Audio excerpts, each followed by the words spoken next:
एकीकडे लाडकी बहीण योजनेबद्दल सातत्याने हे सरकार म्हणतं बहीण लाडकी आहे आणि मग दारूची दुकानं जर वाढणार असतील तर कसं चालेल.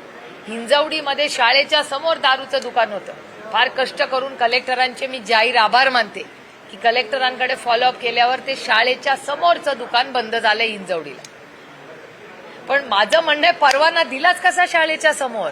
कलेक्टरांची मदत बंद करायला झाली पण शाळेच्या समोर या देशामध्ये शाळेच्या जवळ सिगरेट तंबाखू आणि दारूचं दुकान देता येत नाही. हा सुप्रीम कोर्टाचा निर्णय आहे. मग त्याची अंमलबजावणी होत कशी नाही. ही जे जे निर्णय सरकार केंद्र सरकारकडून येतं महाराष्ट्र सरकार त्याला केराची टोपली दाखवतं. शाळेच्या समोर तुम्ही बार उघडणार ही संस्कार तुम्हाला पाहिजेत का. नाही का चालणार आम्हाला. हे नाही होऊ देणार शाळेच्या समोर आम्ही बार आणि सिगरेट आणि दारूची दुकानं. ही नाही संस्कार मराठी माणसाचे नाही भारतीय संस्कारच नाही ते.